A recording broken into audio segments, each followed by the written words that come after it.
जी अस्सलाम वालेकुम फ्रेंड्स, कैसे हैं? सब ठीक हैं। आज की वीडियो बहुत ही इन्फॉर्मेटिव है। इसमें हम डिस्कस करेंगे कि कनाडा में रेफ्यूजी असाइलम क्लेम करते हुए कौन से ऐसे डॉक्यूमेंट हैं जो आपके केस के लिए इंतहाई अहम हैं। तो वीडियो शुरू करने से पहले मेरे ऐसे दोस्त जिन्होंने अब तक मेरा चैनल सब्सक्राइब नहीं किया, उनसे रिक्वेस्ट है कि काइंडली वो चैनल को सब्सक्राइब कर लें और बेल आइकन को प्रेस कर दें ताकि आने वाली हर वीडियो बर वक्त उन तक पहुँच सके। तो चलें जी, वीडियो का आगाज़ करते हैं। तो कनाडा में मोस्टली ब्रदर्स दो तरह से रेफ्यूजी असाइलम क्लेम होते हैं, एक मजहबी बुनियादों पर और दूसरा पॉलिटिकल असाइलम्स होते हैं। मजहबी बुनियादों पर हम पहले डिस्कस करेंगे। उसमें इस तरह होता है कि लोग यहाँ ये अपनी स्टोरी में बताते हैं कि उनका ताल्लुक़ वहाँ पे एक माइनॉरिटी ग्रुप से है और मजहबी तासुब की वजह से दूसरे ग्रुप वाले उनको मतलब तंग करते हैं और उनको वहाँ पे इज़हार राय की आज़ादी नहीं है। और मतलब कोई भी इंडिविजुअल ये शो करता है कि उसकी जान को वहाँ ख़तरा है, उसको मुख्तलिफ़ जान लेने की अटैम्प्ट्स हुई हैं और बाज़ मतलब डिफरेंट स्टोरीज़ डिफरेंट तरीके से मतलब वो बयान की जाती हैं। बाज़ ने ये बयान किया होता है कि जी उनको मतलब इस तरह चोटें भी लगी हैं उस अटैम्प्ट के दौरान और मुख्तलिफ़ तरीके से वो फिर जान बचाते हुए कहीं छुप गए और उसके बाद उन्होंने फिर बाहर किसी ना किसी तरह बाय हुक एंड क्रुक बाहर पहुँचने में कामयाब हो गए और यहाँ आकर उन्होंने बस अपनी जान बचाने के लिए रेफ्यूजी असाइलम क्लेम किया। अच्छा, तो अगर हम इस सिनेरियो को डिस्कस करते हैं तो इसमें जो मोस्ट इम्पॉर्टेंट डॉक्यूमेंट हैं वो प्लीज़ आप ज़रा ना ध्यान से सुनते जाएँ। जो सबसे इम्पॉर्टेंट डॉक्यूमेंट है जिस पे आपने ट्रैवल किया है वो आपका पासपोर्ट होता है, चाहे वो आपके नाम से है या किसी और के नाम से है, ठीक है? वो सबसे इम्पॉर्टेंट डॉक्यूमेंट है जो आपने अपना रेफ्यूजी क्लेम करते हुए उनको देना है। उसके अलावा आपने जितनी अपनी क्वालिफ़िकेशन बताई हुई है वो आपने प्रोवाइड करनी है, ठीक है? वो साबित करनी है आपकी, उसके डॉक्यूमेंट देने हैं। इसके अलावा अगर आपने अपनी स्टोरी में ये बताया हुआ है कि आप पर इस तरह मतलब मर्डर की अटैम्प्ट्स हुई हैं, ठीक है? यानी आपने ये शो किया हुआ ना कि आपकी जान को ख़तरा है। फिर आपने वो अखबारात की कटिंग देनी है जिसमें ये शो होगा कि आपकी मतलब इस तरह जान को ख़तरा था और आप पर इस तरह मर्डर की अटैम्प्ट हुई हैं। और अगर आपने स्टोरी में ज़िक्र किया कि आप कहीं इंजर्ड वगैरह हुए हैं तो आपने वो हॉस्पिटल का रैकेट भी उनको प्रोवाइड करना है, ठीक है? उसके अलावा एक और जो थोड़ा सा सपोर्टिंग डॉक्यूमेंट है, उस दौरान आपकी तरह के ही कुछ केसेस जो वहाँ पे हुए हों और लोगों का कुछ नुकसान हुआ हो या इस तरह के मिलते जुलते जो इवेंट्स वहाँ इस दौरान हुए हों, आपने उनकी अखबारात की कटिंग भी इसके साथ देनी होती है, ठीक है? इससे आपका केस ज़्यादा मजबूत हो जाता है। वो ये समझते हैं कि ये अकेला बंदा नहीं, इस तरह के और भी लोग हैं और भी केसेस हैं, तो इसलिए ये बंदा बात सही कर रहा है, ठीक है? अच्छा, इसके अलावा आपने अपने मजहबी रहनुमा से जो बड़े लीडर हैं उनसे ये लिखवाना कि आप एक सरकर्दा रहनुमा थे और इस तरह बहुत ज़्यादा बढ़ चढ़ कर कि हिस्सा लेते थे इन तकारीब में और कम्यूनिटी की फलाह बहबूद में, और इस वजह से आप नज़रों में आ गए और ज़ेर अताब आ गए, ब्ला ब्ला, ये पूरा लेटर आपने उनसे लिखवाना है, ठीक है? उनकी स्टैम्प वगैरह और इस तरह सिग्नेचर वगैरह के साथ, वो भी आपने सपोर्टिंग डॉक्यूमेंट में लगाना है। उसके अलावा अगर आपने कुछ अपना ओहदा शो किया हुआ कि मेरा वहाँ बिज़नेस था ये और उस वजह से उसको भी नुकसान पहुँचा है, उसकी भी तस्वीर लगानी है कि आपके घर पे या आपके बिज़नेस पे पथराव किया गया, उसको नुकसान पहुँचाया गया, ठीक है? आपके ख़िलाफ़ कोई नारे वगैरह लिखे गए दीवारों पे, उसकी तस्वीर भी लगानी है। ज़ाहिरी बात है अगर आपने अपना बिज़नेस शो किया तो आप अपना विज़िटिंग कार्ड भी साथ लगाएँगे, ठीक है ना? तो इस तरह आपने तकरीबन ये एक फ़ाइल तक आप कह सकते हैं कि मुकम्मल करनी है जो सपोर्टिंग डॉक्यूमेंट्स की है, ठीक है? इसके साथ साथ जो मोस्ट इम्पॉर्टेंट चीज़ है वो मैं आपको बताता चलूँ कि जो स्टोरी आपने यानी आपने लिख के दी है ना वकील को, जो आपने प्रेजेंट करनी है वहाँ पे हियरिंग वाले दिन, आपने वो एक एक चीज़ के सपोर्टिंग डॉक्यूमेंट फ़ाइल में लगाने हैं हियरिंग से पहले, वहाँ पे सबमिट करवाने हैं, क्योंकि उन चीज़ों पर ही आपकी क्वेश्चनिंग होगी और इन चीज़ों को ही उन्होंने वेरीफाई करना है, ठीक है ना? ये नहीं हो सकता कि आप उस दिन अचानक कोई नया क्लेम कर दे, वो कहेंगे यार ये आपने पहले क्यों नहीं बताया। इस वजह से मेरा भाई आपने जो स्टोरी आपने वो जमा करवानी है ना अपने रिफ्यूजी क्लेम के लिए, उसके सपोर्टिंग डॉक्यूमेंट भी वेल बिफोर टाइम हियरिंग के आपने वहाँ जमा करवाने हैं, ठीक है? इससे आपका केस बहुत ज़्यादा स्ट्रॉन्ग हो जाएगा। अच्छा, इसके अलावा इसके साथ मैं आपको एक बहुत ही ज़्यादा इंपॉर्टेंट चीज़ बताता चलूँ। आपने जो स्टोरी और डॉक्यूमेंट उनको दिए हैं ना, आप ये ज़हन में रखें उन्होंने हर चीज़ उसी में से पूछनी है, ठीक है? थोड़े से वो बाहर से भी क्वेश्चन कर सकते हैं।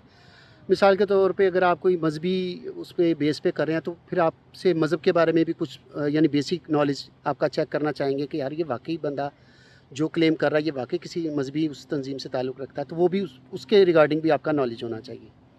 اس کے علاوہ آپ نے جو سٹوری دی ہے نا، بلیو کریں اسی میں سے انہوں نے پوچھنا. فار ایگزامپل آپ نے کہا جی مجھ پہ 2 ستمبر کو فلاں ہوا، یعنی سٹوری میں لکھا ہوا.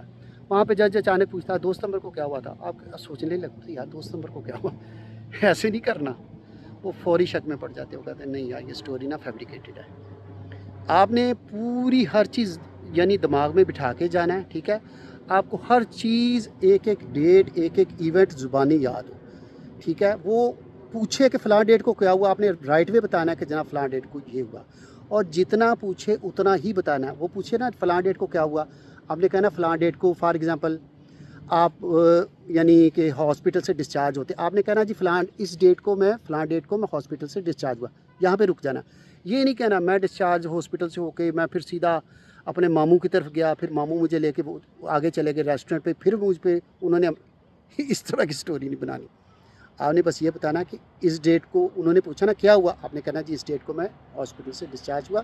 نہ بلیو کریں، آپ کے آنسر میں سے ہی وہ ایک نیا کوشچن مطلب نکال لیں گے. ٹھیک ہے، اور آپ تنگ ہوں گے. اب آگے جانے کی بجائے اسی جگہ پھر گھومتے رہیں گے. تو یہ آپ نے نہیں کرنا، جتنا پوچھے بس اتنا ہی بتانا ہے. آپ کا نام پوچھا، آپ نے صرف نام بتا کے چپ کر جانا ہے. اس کے علاوہ جو جو ایونٹس ہوئے ہیں وہ آپ کو زبانی یاد ہوں. بعض اوقات وہ کیا کرتے ہیں ایک ایونٹ پوچھ کے ایک دم وہ پچھلا ایونٹ پوچھ لیں گے، صرف یہ چیک کرنے کے لیے اس بندے کی میموری ٹھیک ہے، یہ اس نے صحیح چیز بیان کی ہے. کیونکہ سچ آپ کو پتہ 100 دفعہ بھی بولا جائے وہ سچ ہی ہوتا ہے، تو جھوٹ کو پھر یاد رکھنا پڑتا ہے. تو وہ پھر یہ چیک کرتے ہیں، پھر ایک دم وہ پیچھے چلے جائیں گے، ایک دم اس کے بعد اگلا سوال کر دیں گے. تو اس لیے آپ نے کوشش کرنی ہے کہ جو آپ کی سٹوری ہے وہ آپ کو ازبر یاد ہو. ٹھیک ہے، اس کے پورے یعنی جو ایونٹس ہیں، خاص طور پہ ڈیٹس، میں پھر ریپیٹ کر رہا ہوں، ڈیٹس آپ کو لازماً یاد ہونی چاہیے. ٹھیک ہے، اور پراپر طریقے سے، اس میں آپ کی ہیرا پھیری نہیں چل سکتی. جہاں آپ نے غلط کوئی ڈیٹ بتائی، ڈن، آپ کا کام ہو گیا. تو میں آپ کو ایک مزے کی یہاں نا واقعہ شیئر کرتا جاؤں. یہاں نا ایک دفعہ ایک بندے کی ہیئرنگ ہوئی، تو وہ بندہ اسی طرح فیبریکیٹڈ سٹوری تھی، چلا گیا ہیئرنگ کے لیے. تو جج نے اس سے پوچھا کہ یار اس کو وکیل کو کہا کہ اس کو یعنی اس کے ذریعے جو ٹرانسلیٹر ہوتا ہے، تو اس کے ذریعے اس نے کہا جی اس کو اپنی سٹوری بتائی، کیا ہوا اس کے ساتھ، یہ کیوں مطلب اسائلم حاصل کرنا چاہتا ہے. اس نے کہا جی وہ پنجابی تھا، انہوں نے کہا جی وہ جی این جو یا میرے تے انہوں نے پھر حملہ کر دیتا تے پلساں پی گیا. اچھا جی، انہوں نے کہا جی پھر کیا ہوا، انہوں نے کہا جی پلساں پئیاں تے میں نس کے کمادے وڑ گیا. انہوں نے کہا جی پھر کیا ہوا، انہوں نے کہا جی پلساں پلی تو کمادے چ وڑ گئیاں. جج نے کہا پھر، انہوں نے کہا جی میں کمادے نکل کے پھر پلی تے چڑھ گیا. جج کہتا ٹھیک ہے پھر کیا ہوا، وہ کہا جی پلساں پلی تے آئیاں. اس نے کہا پھر کیا ہوا، انہوں نے کہا میں دوبارہ کمادے وڑ گیا. وہ 2 گھنٹے نا پلی اور کماد کے درمیان ان کو گھماتا رہا. وہ اینڈ آ کے نا وہ اینڈ میں تنگ آ کے جج نے کہا وکیل سے کہ یار انہوں کو پلی تے پار کرا دے، 2 گھنٹے ہو گئے. تو کہنے کا مقصد ہے اس طرح کی سٹوری نہیں بنانی، نہ اس طرح وہاں پہ نیریٹ کرنا. آپ کا کیس وہی پارک ہو جائے گا، ٹیبل پہ پارک ہو جائے گا. تو آپ نے پلی اور کمادے والی سٹوری نہیں کرنی، آپ نے جو جینون سٹوری ہے وہ بتانی ہے. اس کے ایونٹس یاد رکھنے ہیں، ڈیٹس یاد رکھنی ہے، جتنا پوچھا جائے اتنا بتانا. انشاءاللہ جو زیادہ تر چانسز یہی ہیں کہ آپ کا جو کیس ہے وہ ٹیبل پہ انشاءاللہ ایکسیپٹ ہو جائے گا. تو اسی طرح اگر پولیٹیکل بیس پہ آپ نے کیا ہوا ہے تو اسی طرح میں آپ کو اس میں بھی تھوڑی سی ڈیٹیل بتاتا چلوں کہ اس میں بھی آپ نے کیا کرنا ہے کہ آپ نے یعنی اپنے لیٹر ہیڈ پیڈ پہ اپنے جو بھی اپنے وہاں کے لیڈر حضرات ہیں وہاں سے لکھوانا کہ یہ مطلب صاحب یہ فلاں فلاں مطلب عہدیدار تھے اور یہ سرگرمیوں میں ملوث تھے بہت زیادہ ہماری یعنی اس کی سیاسی جماعت کی، تو اس وجہ سے وہ دوسری جو ہیں یعنی جو سرکاری ہے جماعت یا جو بھی آپ کی مخالف جماعت ہے اس کے ذریعے ان کی نظروں میں آگے اور زیر عتاب اور بلا بلا جو بھی اگلی سٹوری ہے، تو ان سے ایک لیٹر لینا ہے. باقی وہی اپنے سارے ڈاکومنٹس لینے ہیں ایجوکیشن کے. ہاں، اور آپ نے اپنا وہ برتھ سرٹیفکیٹ لازمی وہ آپ نے ضلع کونسل سے اٹیسٹیڈ جو ہے نا وہ بھی آپ نے پرووائڈ کرنا ہے. تو یہ ساری چیزیں آپ نے اسی طرح پرووائڈ کرنی ہے پہلے کیس کی طرح جو میں نے بتایا تھا. ٹھیک ہے، آلموسٹ ڈاکومنٹ بھی سارے اسی طرح ہیں، ڈیٹس بھی آپ نے اسی طرح یاد رکھنی ہے، ایونٹس بھی اسی طرح آپ نے یاد رکھنی ہے. ٹھیک ہے، آلموسٹ سیم ہے، صرف یہ ہے کہ وہاں آپ کا کریکٹر کوئی اور تھا، یہاں آپ کا کریکٹر کوئی اور ہے. تو اس لیے میرا بھائی آپ نے کوشش کرنی ہے جو سٹوری بتائی ہے بس اس کے ارد گرد ہی رہنا ہے. آپ نے اپنے طور پہ کچھ چیزیں شامل نہیں کرنی، اور کوشش کرے ہیئرنگ سے پہلے 1-2 دفعہ کسی دوست کے ساتھ بیٹھ کے نا تھوڑا سا اس کی ریہرسل کر لیں.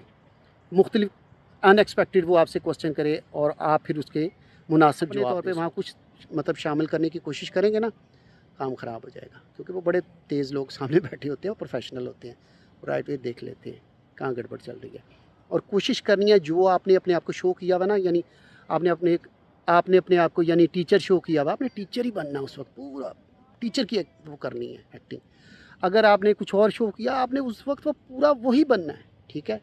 तो कहने का मकसद है वो पूरा वो उस वक्त आपने वही दिखना है कि मैं यही बंदा हूँ और मेरे साथ वाकई ज़्यादती हुई है। तो इंशाल्लाह आप इस तरह करेंगे तो अल्लाह खैर करे, आपका इंशाल्लाह जो है केस वो टेबल पे ही एक्सेप्ट होगा और इंशाल्लाह विद इन 1 और 2 ईयर्स आपका पीआर भी हो जाएगा। तो चले, ये थी कुछ मुफीद टिप्स, मैंने कहा आपसे शेयर करता चलूँ। और ये छोटी छोटी चीज़ें होती हैं, बिलीव करें अगर इन पे ध्यान दिया जाए तो आपके लिए ना ये गेम चेंजर साबित होती हैं। चलें जी, अगर वीडियो अच्छी लगे तो प्लीज़ इसको लाइक और शेयर कीजिएगा, अपना बहुत सा ख्याल रखिएगा, दुआओं में याद रखिएगा। चले, मिलती है किसी और वीडियो में। ओके जी, अल्लाह हाफ़िज़।